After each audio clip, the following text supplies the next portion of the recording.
እኔ ዝም ብሎ ለኮሚኒዝም ፍቅር አለኝ አባቴም ያው ኢፒአርፒ ምናምን ስለነበር መጽሐፎች አሉ ቤት እና ሶሻሊስቶቹ ልክ ናቸው ብዬ ነው ማምኑ እና አለኝ ደግሞ እንደዛ አይደሉ ንጉሱ ልክ ናቸው ብለው የሚያምኑ ናቸው እና እኔ ስለ ካስትሮ ጥብዬ በልጅነት ይለፈልፋለሁ ወይ ደግሞ ስለ ቼጉቬራ ምናምን እና እነሱ እኮ እንዲህ ናቸውና ተቃራኒ ሀሳብ ያሳየኛል እሱ። ከዛ መጽሐፍቶች እንደዚህ አንብቡ ይሄን አንብቡ ምናምን ይላል። የምር ገብቶን ባይሆንም አለኝ ስለማከብረው አዋቂ ስለሆነ ሰማዋለሁ ምናምን። ከዛ አንድ ቀን እያወራን ስለ ፊልም ተነሳ ምናምን ጋድፋዘርን አይታችኋል ምናምን አለ።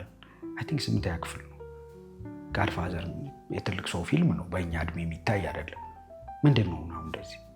ከዛ እንደዚህ የጡት አባት ተብሎ መጽሐፉ ተተርጉሟል በአማርኛ፣ እሱን ማንበብ ትችላላችሁ። እና በጣም ትልቅ ፊልም ነው ጋድፋዘር።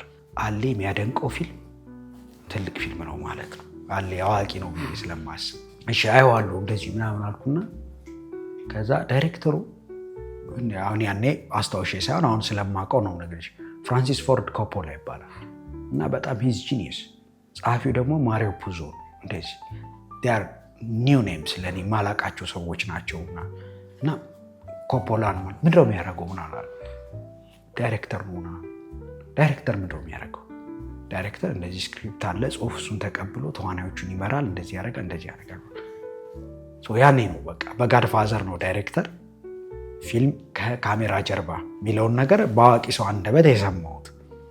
ከዛ 1 ዓመት ሲቆይ 2 ዓመት ሲቆይ ያው ፊልም በጣም ስለማይ እኔ በቃ እንደ ኮፖላ ነው የምሆነው አልኩ። አንድ ሰው አገኘው ማለት ነው፣ የሚሰራው ስራም በተሻለ ሁኔታ ገባኝ ማለት ነው። ኦኬ ከዛ ስለነሱ ማንበብ ጀመርኩ። ከዛ ማን ነው ፊልም ሜከር እከሌ የሚባል ስኮርሰሲ እንደዚህ። ከዛ ካምፓስም ገብተን ኦልሞስት በሳምንት 3 ቀን ምናምን እኔና አንድ ጀለስ ያለ ጓደኛዬ ዳዊት ይባላል፣ እኔና ዴቭ ግማሹን ቀን ሲኒማ ቪዲዮ ቤት ነው የምናሳልፈው። እና ፊልም ህይወቴ ውስጥ አለ። እንደ ሙያ መርጬ እሰራዋለሁ አልሰራው የሚለውን ነገር ሳልወስን ማለት ነው። ከዛ ያው ካምፓስ ገባ፣ መማረውን ትምህርት መረጥኩ፣ ፖለቲካል ሳይንስ።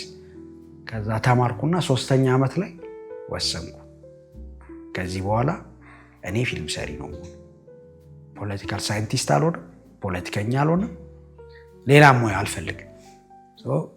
እማራለሁ ፊልም። አንድ ትምህርት ቤት ብሉ ናይል እኔ የተማርኩበት ሲነገር ስለነበረ ስለሱ የመጀመሪያው ባች እማራለሁ አልኩኝ። ፊልም ተማርኩና ወደ ፊልም መጣሁ። ስለዚህ በዋናነት እኔ መሆን የምፈልገው የነበረው ኳስ ተጫዋች፣ የፊልም ባለሙያ ወይ ደግሞ ፖለቲከኛ